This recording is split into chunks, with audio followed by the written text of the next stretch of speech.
പുറപ്പാട് അധ്യായം 3. മോശെ മിദ്യാനിലെ പുരോഹിതനും തൻ്റെ അമ്മായിയപ്പനുമായ യിത്രോവിൻ്റെ ആടുകളെ മേയിച്ചുകൊണ്ടിരുന്നു. അവൻ ആടുകളെ മരുഭൂമിക്കപ്പുറത്ത് ദൈവത്തിൻ്റെ പർവ്വതമായ ഹോറേബ് വരെ കൊണ്ടുചെന്നു. അവിടെ യഹോവയുടെ ദൂതൻ ഒരു മുൾപ്പടർപ്പിൻ്റെ നടുവിൽ നിന്ന് അഗ്നിജ്വാലയിൽ അവന് പ്രത്യക്ഷനായി. അവൻ നോക്കിയാറെ മുൾപ്പടർപ്പ് തീപിടിച്ച് കത്തുന്നതും മുൾപ്പടർപ്പ് വെന്തുപോകാതിരിക്കുന്നതും കണ്ടു. മുൾപ്പടർപ്പ് വെന്തുപോകാതിരിക്കുന്ന ഈ വലിയ കാഴ്ച എന്തെന്ന് ഞാൻ ചെന്ന് നോക്കട്ടെ എന്ന് മോശ പറഞ്ഞു. നോക്കേണ്ടതിന് അവൻ വരുന്നത് യഹോവ കണ്ടപ്പോൾ ദൈവം മുൾപ്പടർപ്പിൻ്റെ നടുവിൽ നിന്ന് അവനെ മോശേ മോശേ എന്ന് വിളിച്ചു. അതിന് അവൻ ഇതാ ഞാൻ എന്ന് പറഞ്ഞു. അപ്പോൾ അവൻ ഇങ്ങോട്ടടുക്കരുത്, നീ നിൽക്കുന്ന സ്ഥലം വിശുദ്ധ ഭൂമിയാകയാൽ കാലിൽ നിന്ന് ചെരുപ്പഴിച്ചു കളക എന്ന് കൽപ്പിച്ചു. ഞാൻ അബ്രഹാമിൻ്റെ ദൈവവും ഇസഹാക്കിൻ്റെ ദൈവവും യാക്കോബിൻ്റെ ദൈവവുമായി നിന്റെ പിതാവിൻ്റെ ദൈവമാകുന്നു എന്നും അവൻ അരുളി ചെയ്തു. മോശെ ദൈവത്തെ നോക്കുവാൻ ഭയപ്പെട്ട് മുഖം മൂടി. യഹോവ അരുളി ചെയ്തത്, മിസ്രയീമിലുള്ള എൻ്റെ ജനത്തിൻ്റെ കഷ്ടത ഞാൻ കണ്ടു. ഊഴിയ വിചാരകന്മാർ നിമിത്തമുള്ള അവരുടെ നിലവിളിയും കേട്ടു. ഞാൻ അവരുടെ സങ്കടങ്ങൾ അറിയുന്നു. അവരെ മിസ്രയീമ്യരുടെ കയ്യിൽ നിന്ന് വിടുവിപ്പാനും ആ ദേശത്തു നിന്ന് നല്ലതും വിശാലവുമായ ദേശത്തേക്ക്, പാലും തേനും ഒഴുകുന്ന ദേശത്തേക്ക്, കനാന്യർ, ഹിത്യർ, അമോര്യർ, പെരിസ്യർ, ഹിവ്യർ, യെബൂസ്യർ എന്നവരുടെ സ്ഥലത്തേക്ക് അവരെ കൊണ്ടുപോകുവാനും ഞാൻ ഇറങ്ങി വന്നിരിക്കുന്നു. ഇസ്രായേൽ മക്കളുടെ നിലവിളി എൻ്റെ അടുക്കൽ എത്തിയിരിക്കുന്നു. മിസ്രയീമ്യർ അവരെ ഞെരുക്കുന്ന ഞെരുക്കവും ഞാൻ കണ്ടിരിക്കുന്നു.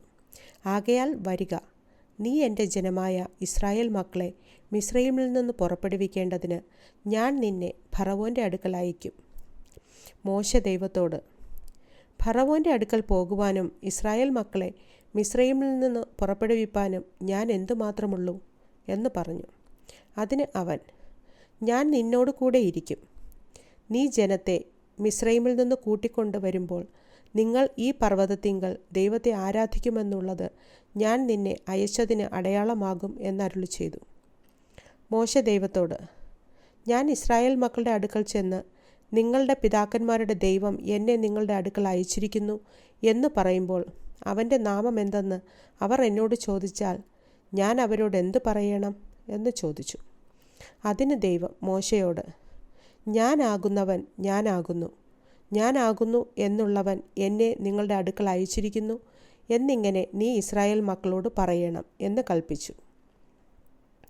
ദൈവം പിന്നെയും മോശയോട് അരുളി ചെയ്തതെന്തെന്നാൽ, നീ ഇസ്രായേൽ മക്കളോട് ഇപ്രകാരം പറയണം, അബ്രഹാമിൻ്റെ ദൈവവും ഇസഹാക്കിൻ്റെ ദൈവവും യാക്കോബിൻ്റെ ദൈവവുമായി നിങ്ങളുടെ പിതാക്കന്മാരുടെ ദൈവമായ യഹോവ എന്നെ നിങ്ങളുടെ അടുക്കൽ അയച്ചിരിക്കുന്നു. ഇത് എന്നേക്കും എൻ്റെ നാമവും തലമുറ തലമുറയായി എൻ്റെ ജ്ഞാപകവുമാകുന്നു. നീ ചെന്ന് ഇസ്രായേൽ മൂപ്പന്മാരെ കൂട്ടി അവരോട്, അബ്രഹാമിൻ്റെയും ഇസഹാക്കിൻ്റെയും യാക്കോബിൻ്റെയും ദൈവമായി നിങ്ങളുടെ പിതാക്കന്മാരുടെ ദൈവമായ യഹോവ എനിക്ക് പ്രത്യക്ഷനായി കൽപ്പിച്ചത്, ഞാൻ നിങ്ങളെയും മിസ്രയീമിൽ അവർ നിങ്ങളോട് ചെയ്യുന്നതിനെയും സന്ദർശിക്കുന്നു. മിസ്രയീമിലെ കഷ്ടതയിൽ നിന്ന് കനാന്യർ, ഹിത്യർ, അമോര്യർ, പെരിസ്യർ, ഹിവ്യർ, യെബൂസ്യർ എന്നിവരുടെ ദേശത്തേക്ക്, പാലും തേനും ഒഴുകുന്ന ദേശത്തേക്ക് നിങ്ങളെ കൊണ്ടുപോകുവാൻ ഞാൻ നിശ്ചയിച്ചിരിക്കുന്നു എന്ന് പറക. എന്നാൽ അവർ നിന്റെ വാക്കു കേൾക്കും. അപ്പോൾ നീയും ഇസ്രായേൽ മൂപ്പന്മാരും മിസ്രയീം രാജാവിൻ്റെ അടുക്കൽ ചെന്ന് അവനോട്, എബ്രായരുടെ ദൈവമായ യഹോവ ഞങ്ങൾക്ക് വെളിപ്പെട്ട് വന്നിരിക്കുന്നു. ആകയാൽ ഞങ്ങൾ 3 ദിവസത്തെ വഴി മരുഭൂമിയിൽ ചെന്ന് ഞങ്ങളുടെ ദൈവമായ യഹോവയ്ക്ക് യാഗം കഴിക്കട്ടെ എന്ന് പറവിൻ. എന്നാൽ മിസ്രയീം രാജാവ് ഭുജബലം കൊണ്ടല്ലാതെ നിങ്ങളെ പോകുവാൻ സമ്മതിക്കയില്ല എന്ന് ഞാൻ അറിയുന്നു. അതുകൊണ്ട് ഞാൻ എൻ്റെ കൈനീട്ടി മിസ്രയീമിൻ്റെ നടുവിൽ ചെയ്യുവാനിരിക്കുന്ന അത്ഭുതങ്ങളെ കൊണ്ടൊക്കെയും അതിനെ ദണ്ഡിപ്പിക്കും. അതിൻ്റെ ശേഷം അവൻ നിങ്ങളെ വിട്ടയക്കും. ഞാൻ മിസ്രയീമ്യർക്ക് ഈ ജനത്തോട് കൃപ തോന്നുമാറാക്കും. നിങ്ങൾ പോരുമ്പോൾ വെറും കൈയായി പോരേണ്ടി വരികയില്ല. ഓരോ സ്ത്രീ താന്താൻ്റെ അയൽക്കാരത്തിയോടും വീട്ടിൽ അതിഥിയായി പാർക്കുന്നവളോടും വെള്ളിയാഭരണങ്ങളും പൊന്നാഭരണങ്ങളും വസ്ത്രങ്ങളും ചോദിച്ചു വാങ്ങി നിങ്ങളുടെ പുത്രന്മാരെയും പുത്രിമാരെയും ധരിപ്പിക്കുകയും മിസ്രൈമ്യരെ കൊള്ളയിടുകയും വേണം.